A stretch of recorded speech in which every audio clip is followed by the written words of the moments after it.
칼롯은 칙칙한 사는 가라 발칙한 경제입니다. 오늘도 재미있는 경제 이야기 들려드리겠습니다. 머니투데이 방송 권순우 기자 나와 있습니다. 어서 오세요.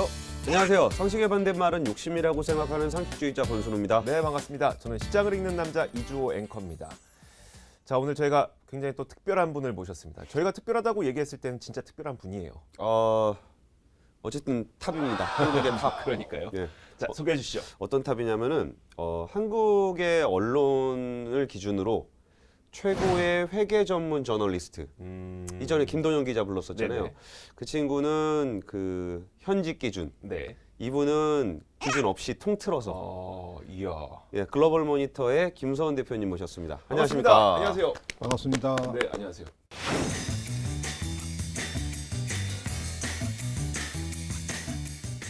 오늘은 그 회계 중에 좀 제일 어려운 회계로 볼 수 있는 바이오 관련한 얘기를 좀 여쭤보려고 모셨어요. 네. 그러니까 바이오 회계가 왜 어렵냐? 그게 다른 건 아니고 바이오 업 자체가 일반 제조업이나 이런 데랑 회계를 표현하는 방식들이 좀 많이 달라요. 네. 그래가지고 어떤 때는 뭐 이게 막 1억 천금 잭팟이 터진 것처럼 막 몇 조 원짜리 수주 네. 이런 게 뭐 몇 조 원짜리 수주가 이렇게 나오면 제조업은 정말 난리가 납니다. 그런데 바이오도 난리가 나요. 근데 결과가 너무 다르고 몇 달이 몇 년이 지나면 또 난리가 납니다. 네. 허상이었다. 이거 좀 그러면 뭔가 이렇게 뭐 기분이 좋을 때는 너무나 좋고 아닐 때는 뭐 진짜 이거 다 사기꾼들이구나 싶은 생각 드는데 사실은 그게 아닌데 그들은 뭔가 정직하게 자기들의 메시지를 전달하고 있는데 이걸 이해하지 못하는 경우가 굉장히 많아요. 그래서 오늘 바이오 회계 관련한 얘기를 준비를 했습니다. 그 처음에 이 바이오 관련한 회계 관련한 칼럼을 한번 쓴 적이 있으셨는데 이 칼럼은 그때 왜 쓰셨던 거예요? 어떤 동기로 쓰셨어요? 그게 이제 제가 최근에 그 신문 기사를 하나 봤어요. 봤더니 2018년에 그 우리나라 제약 바이오 업체들이 그 기술 수출로 예. 한 5조 3천억 정도 아, 돈을 그거요? 벌었다. 조단이라니까요. 네. 하는 그런 기사가 나와 있더라고요. 근데 이제 제가 뭐 결론부터 말씀드리면 그 기사는 잘못된 것이거든요. 그래서 이제 2018년에 이게 작년이죠. 작년에 우리나라 제약 바이오 업체들이 기술 수출로 벌어들인 돈은 한 2천억 남짓이고요. 그 5조 라고 썼는데 2천억. 네. 5조 3천억이라고 하는 것은 총 기술 계약 규모를 말하는 거죠. 총 기술 계약 규모. 그래서 이제 우리 일반 분들도 이제 그 바이오 기술 수출에 대해서 잘 모르시는데 예. 이제 바이오 기술 수출, 기술 수출, 바이오를 기술 수출한다. 이제 그 개념부터 좀 헷갈리시죠. 예. 바이오를 기술로 수출한다는 부분에 대해서. 바이오라 그러면 약을 팔을 거라고 네, 생각하는데 그러니까요. 예, 네. 기술 수출이라 그러니까 좀 헷갈려요. 이제 바이오 기술 수출이라고 하는 것은 우리가 뭐 조금 전문적인 용어로 말하면 라이센스 아웃이라고 하는 건데 네. 그게 이제 신약 후보 물질, 이제 바이오나 제약 업체가 가지고 있는 신약 그 후보 물질 또는 관련된 제품, 관련된 특허, 또 관련된 어떤 기술적인 부분들, 관련된 노하우들을 포괄적으로 이걸 사가려고 하는 사람한테 넘기는 거. 예. 그러면 이 포괄적인 부분에는 뭐까지 포함되냐면 예. 이 신약 후보 물질을 이용해서 나중에 신약 물질 개발 성공했을 때 판권, 네. 판권. 글로벌 판권 이것까지 총 포괄적으로 이제 들어가는 부분이거든요. 이거를 이제 다른 업체에 매각해서 넘기는 거를 우리가 기술 수출이다. 일반적으로 이렇게 표현하는데 기술 수출 또는 이제 바이오 기술 이전 그렇게 표현을 하죠. 근데 이제 이 바이오 기술 이전 대가 이제 라이센스 아웃하는 우리나라 뭐 제약 바이오 업체들 같은 경우는 뭐 신약 개발하는데 워낙에 많은 시간이 들어가고 많은 비용이 들어가니까 예. 뭐 이거를 이제 중간에 그 임상 뭐 1상이나 대충 뭐 평균적으로 보면 임상 1상이나 아니면 임상 2상 초반에서 라이센스 아웃을 하거든요. 네.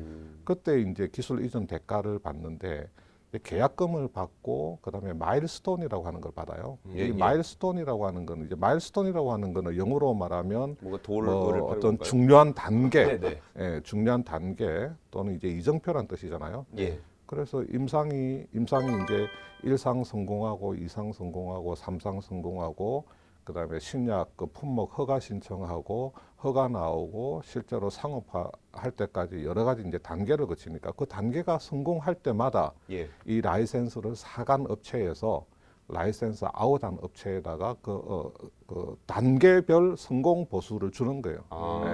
이렇게 단계적으로 성공할 때마다 이렇게 주는 거죠. 그러니까 예를 들면은 1조다. 1조를 이렇게 주기로 했다. 그러면 이게 1조를 딱 주는 게 아니고 1조가 이제 끝까지 갔을 때 1조인 거고 예를 들어서 뭐 일상할 때는 얼마, 이상 측에는 얼마, 뭐 삼상에는 얼마 이런 식으로 돈을 준다는 거죠. 그렇습니다. 그래서 처음에 이제 계약금을 뭐 이제 총 1조다. 기술 이전 대가를 총 1조로 책정하면 계약금을 한 이제 500억 정도 주는 거죠. 주고 비율로 따지면 얼마 안 되네요. 비율로 따지면 대개 10% 이내죠. 10% 넘어가는 경우들도 들어 있기는 있는데 보통 보면 비슷하네요. 10% 이내의 계약금을 주고 네. 그다음에 이제 임상 단계가 진행되고 최종적으로 이제 신약 그 허가 신청이 들어가고 이런 단계가 들어갈 때마다 이제 마일스톤을 주게 되는 거죠. 요게 이제 우리가 흔히 말하는 디벨롭먼트 마일스톤이라고 그래서 신약을 개발하는 단계에서 지급하는 마일스톤이고 실제로 제품이 개발돼서 출시가 되면 예. 일정한 판매 이상 달성되면 세일즈 마일스톤이라는 게 있어요. 세일즈 마일스톤. 그 세일즈 마일스톤이라는 것을 또 주거든요. 러닝 개런티 같은 건가 보네요. 러닝 개런티하고는 차이가 있는 게 러닝 개런티는 매출이 발생되면 매출의 뭐 10%면 10%, 네네. 5%면 5% 계속 지급하는 거. 예, 예. 매출이 발생하면 그 매출에 대해서 일정 퍼센티지를 계속 지급하는 거고 예. 이 세일스 마일스톤이라고 하는 거는 매출의 일정 정도 수준. 예를 들어서 출시 이후 1년 만에 제품이 1,000억 원어치가 팔리면 예. 세일스 마일스톤으로 200억 원을 지급하겠다. 이런 정액으로? 식으로 계약하는 거죠. 네. 그러면 제품이 잘 팔리면 세일스 마일스톤도 챙기고 그 다음에 제품이 잘 팔리는 만큼 러닝 개런티, 러닝 로열티, 네네. 우리가 흔히 말하는 이제 매출 비례 경상 로열티라고 하는 것을 이제 받게 되는 거죠. 근데 이제 기술 이전 대가에는 사실은 러닝 로열티, 이제 경상 로열티는 알 수가 없어요. 제품이 얼마나 팔리지 알 수 없기 때문에 예, 예. 그것을 계약하는 단계에서 얼마를 주기로 약속할 수는 없죠. 그것은 이제 퍼센티지만 계약을 하는 거고 매출의 한 5%면 5%, 10%면 10% 이렇게 퍼센티지 계약만 하는 거고 실제로 금액으로 확정하는 거, 금액으로 확정하는 거는 계약금하고 이제 마일스톤은 디벨롭먼트 마일스톤하고 세일스 마일스톤 두 가지가 있다. 근데 이제 계약금은 실제로 이제 현금을 주는 거고 예, 예. 마일스톤은 성공적으로 단계가 진행될 때 주는 것이기 때문에 실제로 지급될지 안 될지 모르는 불확실한 돈이다. 사실 저는 생명과학과 출신이었고 그다음에 이제 제약회사에서 한 2년 정도 일을 했던 경험이 있어서 그 시장을 좀 이조 앵커가요? 네. 아 그래요? 한 2년 정도 일을 했었는데 약 잘 팔게 들리지 않았습니까? 진짜 약을 못 팔아서 일로 왔습니다. 어쨌든 저는 그 기술 수출이라는 게 굉장히 시너지가 많이 나는 산업 프레임이라고 저는 생각을 해요. 예를 들어서 그 어떤 작은 제약회사가 우리는 신약 후보 물질 가운데 괜찮은 진짜 신약이 될 것 같은 물질을 찾아냈어요. 근데 우리가 한 10년 이고까지 연구 개발을 하기에는 그 중간에 이게 아예 뭐 중단될 리스크 이런 것들도 있고 다 끌고 가진 못하겠어. 다만 저쪽에 있는 글로벌 그 큰 대형 제약사의 경우에는 이 친구들은 수많은 그 후보 물질들을 다 가져다가 이 중에 될 것만 키울 수 있을 만한 재력과 그리고 시간적 여유를 갖고 있다면 그걸 팔아서 작은 기업은 돈을 벌어서 조금 더 덩치를 키운 다음에 또 다른 신약 물질을 하고 그다음에 이거가 커지게 되면은 나중에는 본인들도 스스로 신약을 만들어내는 단계까지 갈 수 있는 그런 단계를 밟아갈 수가 있기 때문에 그게 뭐 이렇게 뭐 좋고 나쁜 거는 아니고 시너지를 굉장히 크게 그 유발할 수 있는 산업 구조라고 생각이 드는데 문제는 그럼 이런 것들을 많은 분들이 다 이해를 하고 그러면 그 바이오 기업들에 지금 현재 투자를 하고 있느냐에 대한 거가 남을 것 같거든요. 그 실제 사례들을 조금 얘기해 주시면 어때요? 이렇게 우리가 뉴스에서 가끔 보잖아요. 이렇게 뭐 잭팟, 네. 몇 조 이런 잭팟은 사례들이 엄청 좀 예, 그런 사례들이 좀 이렇게 그 이후에 근데 이게 트래킹을 잘 못해요. 이렇게 잭팟 터졌다는 것만 보지 그다음에 그렇죠. 실제로 예. 이게 어떻게 됐는지를 잘 못 보니까 네, 실제로 맞아요. 보시기에는 좀 생각나는 곳 좀 있으신가요? 뭐 그래서 이제 뭐 신약 개발하는데 뭐 평균적으로 한 10년 걸리고 일반적으로 돈이 뭐 한 2, 3조가 들어가니까 우리나라 제약 바이오 업체들이 그것을 끝까지 이제 갖고 가지를 못하고 이제 중간에 글로벌 제약사에 이렇게 넘기잖아요. 예. 그 넘기는 단계에서 아까 말한 이제 계약금이나 이런 것들을 이제 받게 되는데 이제 이게 글로벌 제약사가 뭐 많은 노하우를 가지고 있고 많은 자금이 있지만 그 사람들도 숱하게 실패를 하죠. 예. 개발하는 단계에서. 뭐 우리나라 제약사들한테서 신약 후보 물질을 갖고 가서 임상을 진행하다가 뭐 유의미한 데이터가 안 나오면 일단 임상을 먼저 중단을 하고 예. 그 원인 분석을 해서 이것은 뭐 추가적으로 임상을 진행해봐야 가망이 없다. 그러면 라이센스를 이제 다시 반환을 한단 말이에요. 그 이제 대표적인 사건이 뭐 한미약품 반환- 같은 경우 한미약품. 예. 반환을 한다는 얘기가 이제 돈 안 준다는 그 얘기죠. 그렇죠, 그렇죠. 예. 그렇죠. 이제 라이센스 이제 반환하면 그 이후로는 뭐 마일스톤이나 이런 게 추가적으로 발생이 안 하는 거고 우리가 이제 우리나라 제약회사가 반환받은 그 라이센스를 가지고 뭐 글로벌 제약사 상관없이 끝까지 우리 힘으로 한번 해보자 네. 해서 갈 수도 있고 네. 아니면 뭐 글로벌 제약사가 진행했던 그 임상 통계라든가 임상 연구치들을 다 이제 다 돌려주거든요. 우리가 임상 해봤더니 네네. 좀 가망이 없다. 근데 우리나라 제약 바이오 회사가 받아서 얘네들이 임상한 거를 이제 데이터를 보고 그래도 희망이 있다. 그러면 이제 해볼 수는 있는데 뭐 대부분은 이제 반환 들어오면 더 추가적으로 진행을 하기는 어렵죠. 그래서 2015년에 그때 한미약품이 무려 7조 5천억 원의 와. 주권기술 이전 계약을 해요. 난리도 아니었죠. 그때 그때 이제 뭐 역시 한국의 바이오가 드디어 뭐 네. 싹을 틔웠다 막 이러면서 난리가 났었죠. 한미약품 주가도 엄청 아, 떠나. 그리고 주가 뭐 미공개 엄청 정보 이용으로 날라갔죠. 또 뭐 불공정거래 조사하고 난리도 아니었죠. 그러면서 이제 떨어졌었죠. 2016년 뭐 17년 가서 네. 이제 그런 불미스러운 사건도 있었는데 근데 이제 그때 뭐 일라이 릴리라든지 뭐 얀센이라든지 또 그 사노피 이런 그 진짜 글로벌 제약사들한테 기술 수출을 했는데 그 다음 해에 뭐 일라이 릴리는 뭐 2018년도 가서 이제 임상 중단됐지만 우선 그 사노피한테서 받은 계약금 이제 5천억 중에서 예. 2,500억 원을 반환해야 되는 뭐 그런 일이 네? 발생했고 뱉어내야 되는 일이었다고요? 그때 이제 그 계약금 그 반환 조항이 있었는데 예. 그 반환 조항이 이제 이렇게 반환 조항에 걸려서 터치가 돼가지고 그때 이제 5천억 중에서 이제 2,500억 반환해야 되는 그런 상황도 있었고 그러면 그때 7조 5천억이라고 해서 시작했는데 뭐 최종적으로 마무리가 된 계약은 없었던 거예요? 지금 진행 중이죠. 진행 이제 중인 근데 걸로 많은 계약들이 이제 진행 중이기 때문에 우리가 아직 이제 희망은 있는데 그때 그래서 2015년도에 뭐 거의 7조 5천억 수준의 그 바이오 저 기술 그 이전 계약이 이루어지니까 그때 이제 시장이 엄청나게 들썩들썩한 거죠. 네. 들썩들썩하면서 2016년 초로 가면 한미약품 목표 주가를 120만 원까지 부르는 애널리스트가 있을 정도로 뭐 100만 원 정도는 네네. 예사로 부르고 굉장히 신중한 애널리스트도 한 80만 원, 90만 원까지는 부르는 상황이었고 네. 보통 100만 원 또 많이 부르는 애널리스트는 이제 120만 원까지 부르고 그다음에 제 기억으로는 그때 나온 리포트 중에서 한미약품이 뭐 2017년 8년도부터는 연간 6천억에서 8천억 정도 마일스톤이 들어올 걸로 예상이 된다.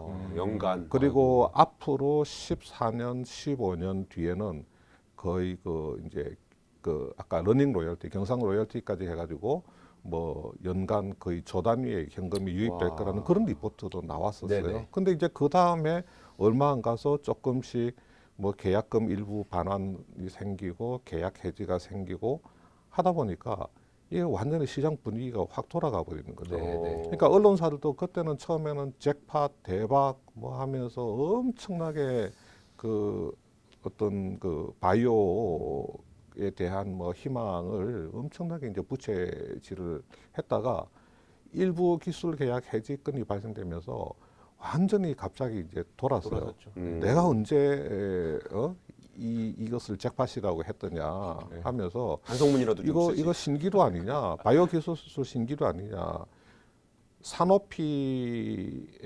산오피의 그 세 가지 당뇨병 관련해서 세 가지 그 물질 기술 수출이 되면서 그때 아까 말했듯이 5천억 계약금에 마일스톤이 4조 3천억이에요. 네. 그러면 5천억 계약금에 마일스톤 4조 3천억이면 4조 8천억짜리 계약이죠. 네, 네. 예. 그런데 그 다음 해에 계약금 5천억 중에서 2,500억 이제 반환 사건이 터졌는데 예. 이때 이제 많은 언론들이 돌아서서 산오피의 기술 수출한 거, 그 퀀텀 프로젝트라 그러는데, 야 퀀텀 프로젝트 이거 전체가 다 문제 아니냐? 뭐 의심스럽다, 신기루다. 그럼 그렇지. 나머지 기술 수출 계약도 좀 문제가 있는 거 아니냐? 이것도 문제. 이런 한국이다 그렇지. 식으로 나오면서 그 한미약품 주가가 또 상당 기간 폭락하는 그런 상황에 있었단 말이죠. 이게 네. 그 바이오 기업들은 이런 식의 거래를 회계적으로는 좀 어떻게 표현해요? 매출 채권 이런 회계적으로 거는 이제 이런 경우가 있죠. 그 한미약품이 아까 말씀드린 그 퀀텀 프로젝트를 산오피한테 그 5천억에 이제 계약금 5천억을 받았는데 2,500억 원은 2018년까지 이제 반환을 하도록 네. 그렇게 이제 뭔가 됐고. 얘기할 때마다 되게 마음 아파. 네. 그 이제 나머지 2,500억이 남았잖아요. 예. 그때 시장의 애널리스트들은 어떻게 예상을 했냐면 이 2,500억 원은 한미약품이 2016년 1년 동안의 매출로 인식할 것이다. 네. 그러면 한 분기에 한 뭐 625억 네네. 정도 돼요. 그래서 한 분기에 625억씩에서 2,500억 원을 2016년도 1년 동안 한미약품이 기술 수출 매출로 인식할 것이다. 이렇게 봤는데 나중에 한미약품이 2016년도 1분기 실적 발표를 하는데 시장 예상치보다 많이 낮아요. 예. 그렇게 해서 이제 확인을 해봤더니 한미약품이 12개 분기, 그러니까 3년이죠, 3년. 예. 3년 동안 나누어서 저 매출로 인식을 하겠다, 반영하겠다. 아. 그러니까 1년에 뭐 이제 한 개 분기에 한 200억 남짓 그렇게 된 거죠. 그래서 이제 그때 상당히 이제 많은 애널리스트들이 전혀 예상치 못한 그런 회계 처리가 됐었고, 그래서 사실은 제가 그걸 보면서 뭘 느꼈냐면 옛날에 그 메디톡스가 2013년 9월달에 미국의 엘러간한테 네. 그 이노톡스라고 하는 그 보톨리늄 계열의 그 톡신 그 기술 수출을 했거든요. 네네. 그때 계약금이 700억 원이었어요. 음. 그러니까 2013년 9월달에 기술 수출을 하면서 계약금을 700억을 받기로 하고 네.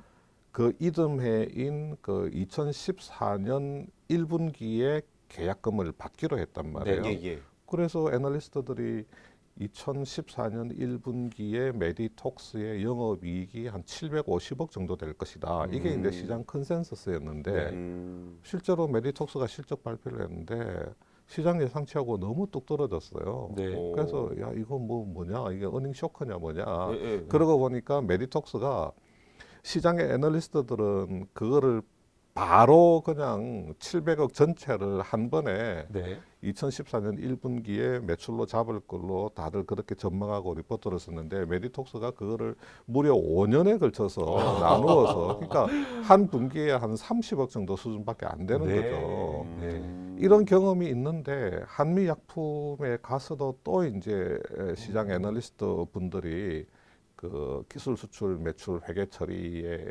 대해서 뭐 좀 쉽게 말하자면 좀 헛다리를 짚는 그런 결과가 나오면서 지금은 그 기술 수출 그 계약금을 대부분이 분할 인식을 하는 편이에요. 네. 아니, 그게 뭐 사실은 엄밀하게 말하면 무턱대고 분할 인식하는 게 아니고 그 계약금에 대해서 쌍방 간에 합의한 그 조건 때문에 분할 인식을 하는 건데 지금 제가 볼 때는 일단은 그 제약 바이오 회사들이 보수적으로 회계 처리를 하는 것 같아요. 저는 그게 애널리스트들이 이걸 너무 매출 인식을 한 번에 너무 성급하게 했다라고 얘기를 할 수도 있겠지만 저는 그거는 기업의 IR 책임이 더 크다고 개인적으로 생각을 해요. 그러니까 우리가 이 인식을 왜 이렇게 할 거며, 그러니까 이만큼의 금액이 들어와야 되는 장부에 써 있다는 건 말은 팩트인 거잖아요.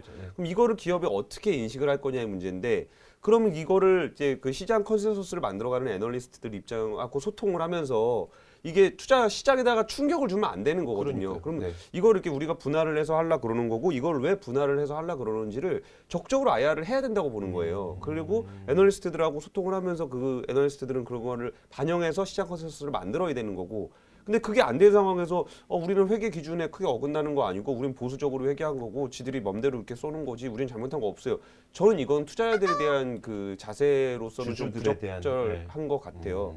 그래서 그 뭐 기자들은 그렇다 치더라도 네. 뭐 기자들이 조금 이제 부풀려서 쓰는 경향이 있더라도 최소한 이제 전문가 조직인 애널리스트하고는 좀 소통을 좀 해야 되는 게 아닌가 싶긴 생각이 좀 아까 좀 저도 뭐 이제 들었어요. 권순우 기자 지적에 거의 100% 공감을 하는데 이게 계약금 규모가 크고 어떤 그 매출 인식을 이제 분할 인식으로 할 경우에는 또 예. 이제 장기 분할 인식을 할 경우에는 좀 시장 애널리스트들하고 소통을 해서 이 애널리스트들이 정확한 정보를 좀 시장에 제시를 할 수 있도록 그 기업체 그 IR 팀에서 근데 이게 뭐 모르겠어요. 이게 회계 인식 방법을 사전에 애널리스트들한테 좀 알리는 게 이게 뭐 어떤 법에 저촉되는 건지 아마 그 제약 바이오 회사들이 좀 그런 걸 우려하는 게 아닌가 싶은 생각이 좀 들 때가 있어요. 마지막으로 저희 시간이 꽤 오래 지났는데요. 마지막으로 그러면 사실 약간의 회의감은 들지만 모든 분들이 그러지는 않을 거예요. 애널리스트들도 그렇고 기자들도 그렇고 그 가운데 수많은 정말 뛰어난 기자들과 뛰어난 애널리스트들이 많겠지만 아무래도 일반인 혹은 일반 주주 혹은 일반 투자자의 경우에는 그런 기자와 그런 애널리스트들도 구분하기가 매우 힘들거든요. 네. 그러면 이제 바이오 기업을 바라볼 때 특히 이런 기술 수출, 오늘 기술 수출 얘기를 좀 집중을 하고 있으니까 어떤 점을 좀 알고 있으면 어떤 점을 가장 명심하고 있는 게 좋을까요? 그 뭐 우리나라 그 바이오 제약 회사들 잘하고 있죠. 우리 이제 진격의 K 바이오라는 표현이 하나도 이상하지 않을 정도로 너무너무 잘하고 있고 그래서 2017년도에 뭐 한 8건 기술 수출하면서 수출 계약 규모가 한 1조 3, 4천억 정도밖에 안 돼요. 근데 2018년에 벌써 11건 하면서 이제 아까 말한 대로 5조. 총 네. 그 수출 계약 규모는 5조를 넘어갔단 말이죠. 그러니까 이제 우리나라 제약 바이오의 이제 기술력이 그만큼 높아지고 앞으로 뭐 2019년, 20년, 21년 가면서 좋은 기술 수출 계약 그 사례들이 많이 나올 거예요. 근데 제가 우려하는 거는 그 아까 말씀드린 대로 이렇게 기술 수출 계약이 됐을 때 사실은 총 계약 금액의 80%, 85% 정도가 마일스톤으로 일반적으로 구성이 돼 있고 그 마일스톤은 사실은 미래 유입이 상당히 좀 불확실한 규모이기 때문에 이런 기술 수출 계약을 보더라도 우리가 조금은 냉정한 시각으로 볼 필요가 있고 나중에 일부 기술 수출 계약이 이제 좀 해지가 된다든지 예. 반환되더라도 이것은 제약 바이오 업계에서는 흔히 벌어지는 일이다. 1년에 제약 바이오 라이센스 계약이 글로벌리 1,500건 안팎이 일어나요. 오, 네. 그만큼 많은 1,500건 안팎의 계약이 일어나는데 이거를 모두 다 잭팟이라고 할 수는 없거든요. 모두 다 대박이라고 할 수는 없거든요. 이상하게 우리나라에서만 유일하게 매체들이 나서서 이것을 잭팟으로 띄우고 대박으로 띄웠다가 뭔가 해지되거나 반환되면 또 신기루다 하면서 네. 갑자기 이 바이오 분위기를 이 냉각시키는 이런 쪽에 이제 좀 언론의 그런 태도 그런 게 사실은 투자자들이나 일반인들한테 많은 영향을 준단 말이죠. 예. 그래서 우리 일반 투자자 분들도 언론에서 뭐 잭팟 대박하고 하더라도 조금 더 공시 내용을 좀 자세히 좀 들여다보면서 조금은 차분하고 냉정한 시각으로 이것은 굉장히 장기적인 그 프로젝트고 장기적으로 유입된다. 이 장기적인 프로젝트라고 하는 거는 리스크도 크다는 이야기하고 똑같아요. 뭔가 시간이 길면 거기에 따른 그 장기 리스크가 있는 거거든요. 내가 돈을 빌려줘도 뭐 내일 받을 돈은 리스크가 크지 않지만 2달 뒤에 그 상환 받는 돈은 그래서 리스크가 크기 때문에 내가 이자를 더 받는 거잖아요. 예. 그래서 제약 바이오 기술 수출은 상당히 장기간에 걸쳐서 일어나기 때문에 리스크도 크다. 그 리스크를 충분히 감안을 하고 뭐 투자를 하든지 아니면 제약 바이오 업계를 볼 필요가 있겠다. 그런 말씀을 좀 드리고 싶었던 거죠. 자, 오늘 그 저희가 김수원 대표와 함께 참 바이오주는 참 좋은 기업들이고 참 좋은 기업들이지만 왜 우리에게 이렇게 불신을 좀 안겨주고 있는지 구조적인 이유들까지 한번 살펴봤습니다. 오늘 좋은 말씀 해주신 글로벌 모니터 김수환 대표께 감사의 말씀 드립니다. 고맙습니다. 감사합니다.